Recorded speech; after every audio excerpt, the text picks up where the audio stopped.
श्री कृष्ण के पास 16 कलाएं थी, 16 शक्तियां जिन्होंने उन्हें पूर्ण ब्रह्म बनाया। वहीं श्री राम के पास केवल 14 कलाएं थी, श्री कृष्ण से 2 कलाएं कम। लेकिन रुकिए, 16 कलाएं और 14 कलाएं आखिर हैं क्या?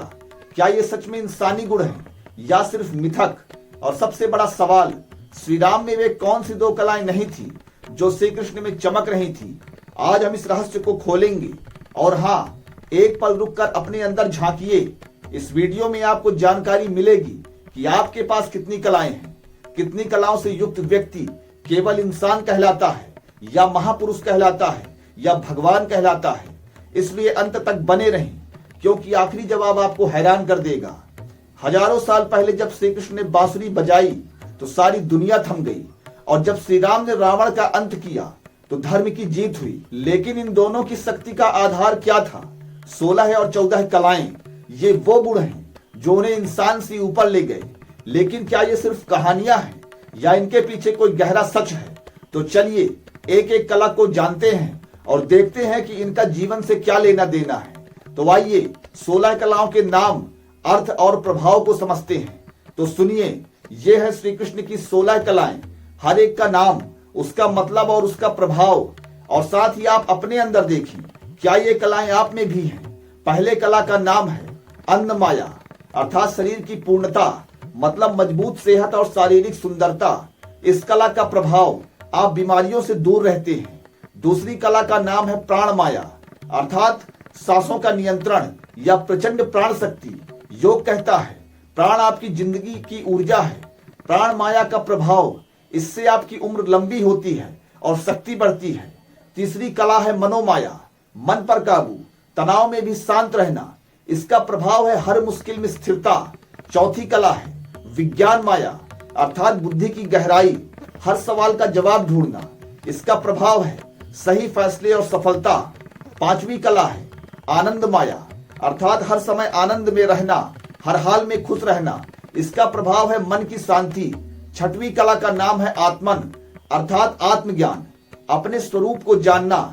इसका प्रभाव है डर का अंत। सातवां है कांति, अर्थात तेज और आकर्षण, चेहरे पर चमक, मन में आत्मविश्वास, इससे लोग आपकी ओर खींचते हैं। आठवां है विद्या, अर्थात सारा ज्ञान, हर क्षेत्र में महारत, इससे दुनिया को समझने की ताकत मिलती है। नवा है शक्ति, अर्थात ताकत का भंडार, शरीर और मन का बल, इससे हर चुनौती को हराने की क्षमता आती है। 10वां है वाणी, अर्थात बोलने की कला, शब्दों से दुनिया को मोहना, इससे रिश्ते और सम्मान बढ़ते हैं। 11वां है कीर्ति, अर्थात यश और पहचान। 12वां है स्मृति, अर्थात याददाश्त की ताकत, हर बात को याद रखना। 13वां है मेधा, अर्थात तीक्ष्ण बुद्धि, गहरी सोच और समझ। 14वां है धृति, धैर्य का गुण, मुश्किल में भी टिके रहना।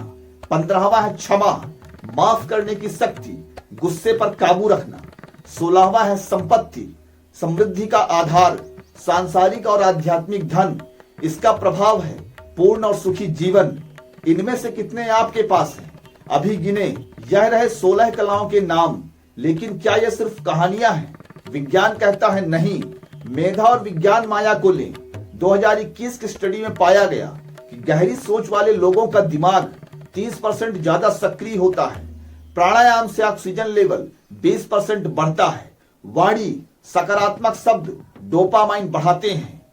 योग कहता है ये कलाएं हर इंसान में छिपी हैं, बस इन्हें जागृत करना है। तो क्या आप तैयार हैं अपनी शक्ति को खोजने के लिए? अब सवाल आता है, श्री राम में 14 कलाएं क्यों? श्री कृष्ण में 16 क्यों? श्री कृष्ण ने रास रचाया, चमत्कार दिखाए, पूरा जीवन आनंद पूर्वक जिया, वे पूर्ण अवतार थे। इसके ठीक विपरीत श्री राम ने मर्यादा का पालन किया, लेकिन उनका जीवन त्याग और संघर्ष से भरा हुआ था। लेकिन कौन सी 2 कलाएं श्री राम में नहीं थी? क्या यह उनकी कमजोरी थी या उनका बल? इसका जवाब अंत में मिलेगा। इन 16 कलाओं को देखकर एक बात साफ है, ये सिर्फ भगवान के लिए नहीं, आपके लिए भी है। धृति को जागृत करें, रोज 5 मिनट चुप रहें, वाणी को निखारें, सकारात्मक बोलें, प्राण माया को बढ़ाएं, प्राणायाम करें। अभी अपने अंदर देखें आपके पास कितनी कलाएं हैं, कमेंट में बताएं, क्योंकि ये कलाएं आपकी जिंदगी को बदल सकती हैं। तो मित्रों, अब वो जवाब जिसका आपको इंतजार था, श्री राम में कौन सी 2 कलाएं नहीं थी? विद्वान कहते हैं आनंद, माया और संपत्ति। क्यों? क्योंकि श्री राम मर्यादा पुरुषोत्तम थी। उन्होंने सांसारिक आनंद और समृद्धि को त्यागा, वनवास चुना और मानवता का रास्ता दिखाया। इसलिए उनके जीवन में दुख और संघर्ष भी देखने को प्राप्त होता है। सीता विरह की अग्नि में जलना पड़ता है, पिता के स्वर्गवास को भी सहना पड़ता है। इसके विपरीत श्री कृष्ण ने इनका प्रदर्शन किया, रास का आनंद, द्वारका में समृद्धि। लेकिन सच यह है दोनों पूर्ण थे, बस रास्ते अलग थे। अब आपके लिए आवश्यक संदेश, अपनी कलाओं को जागृत करें, यह वीडियो शेयर करें और कमेंट में बताएं आपकी सबसे मजबूत कला कौन सी है। अगर हम अपनी शक्ति को पहचाने तो एक नई जिंदगी शुरू हो सकती है। हर व्यक्ति के भीतर यह 16 कलाएं होती हैं, बस सोई हुई अवस्था में होती हैं। यदि आप भी साधना के द्वारा इन्हें जगाना चाहें तो आप भी जागृत कर सकते हैं। आप सभी को प्रेम पूर्वक नमस्कार।